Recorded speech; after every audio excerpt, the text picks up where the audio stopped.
Hi, garden friends. I am out here to give you a walkthrough of our garden. There's a couple of crows in this tree over here that are talking. I hope you can hear them. So this past weekend, the garden committee came and prepared some of the garden for winter. So up here in our front beds, we still have all this broccoli, and we've got this beautiful tomato plant that's kind of hanging on. Tomatoes don't love the cooler weather though, so this plant is just about done. Listen to that crow yell at me because I'm getting close to his tree. Silly crow. Here we go. Yeah, I hear you. Look at all those eggplants. Now it's funny, eggplant doesn't usually like cooler weather, but those plants look really rather happy. Okay, so we took out all the cherry tomatoes. They were done growing for this year. And we took out the beans. There's our lavender and some comfrey. This is where the mint is down here. And we've got some feverfew and our giant rosemary. One of these days I'm going to get over here and trim that rosemary. And then, let's see.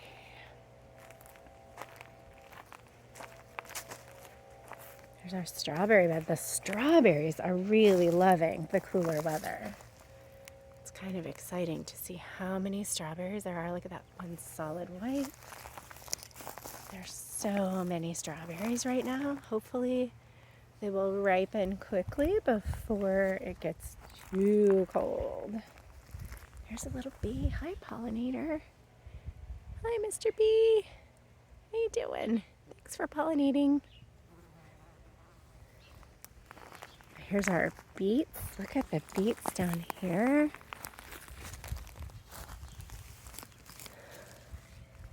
They have such a pretty purple in their leaves. And look at this calendula right here has gone to seed. Can you see it? Let me see if I can get it to focus. Oh, the plant is moving, so it's not focusing very well.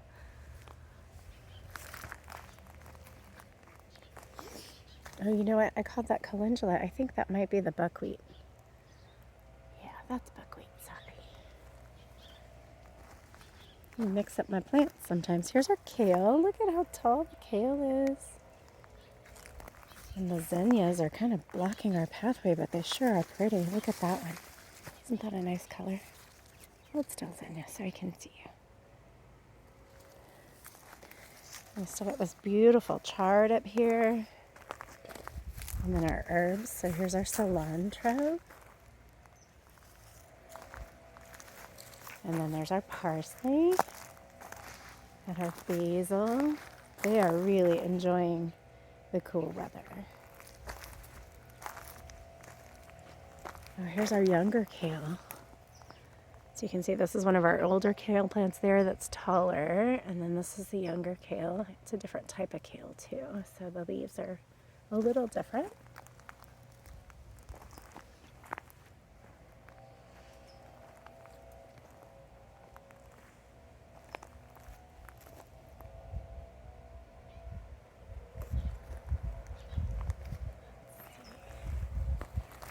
There's a cabbage there. I think it might not be edible. My guess is it might be done. But there's tomatillo. Look at that tomatillo. So pretty. And then look at these beds have been prepared for winter. So we cleaned them out.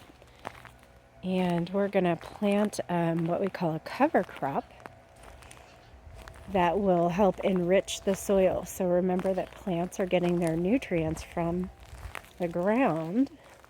And sometimes when you grow plants for a while in a particular part of the ground, they've taken up all of the nutrients. So they've eaten all of the food that's available in that soil. And so to replenish the nutrients, what we do is we grow something called a cover crop. And that cover crop and the way it grows can put some nutrients back into the soil. And then what we often do is as the plant gets bigger, before it fruits out, we do a thing called chop and drop. Some of you may have remembered doing chop and drop with us last year, where we cut we had fava beans as our cover crop last year. We cut the bean plants down and chopped them up into like maybe 6-inch pieces, and then just left them there with the soil. And the plant material degraded into the soil, so it broke down and it added nutrients to the soil that helped the plants that we planted there next really thrive. Here's our milkweed. It's so pretty with its little gold flowers. Let's see.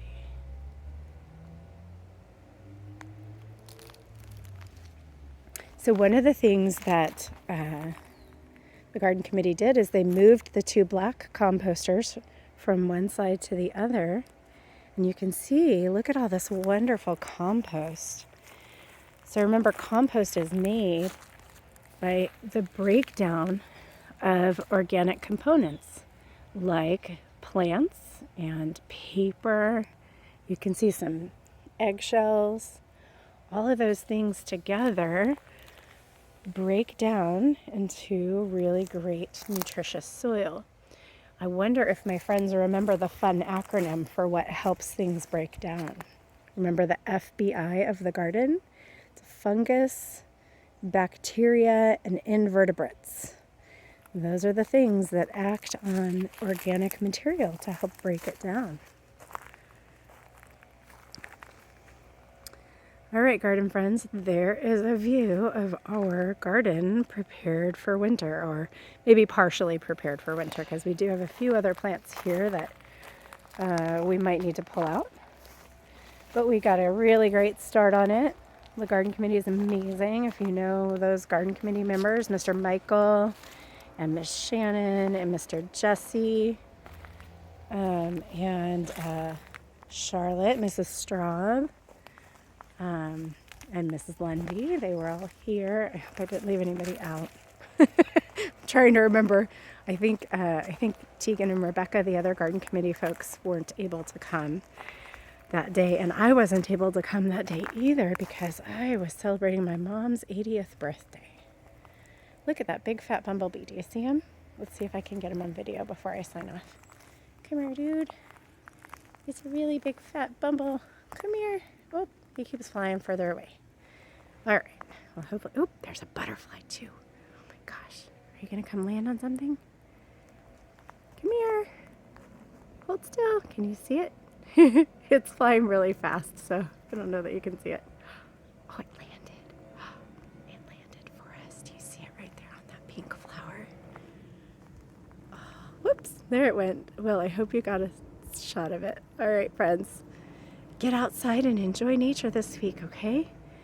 Enjoy learning about trees, and if you're able to go for a walk or a hike and just enjoy being outdoors. The weather's really nice now. So, all right, I'll talk to you again soon.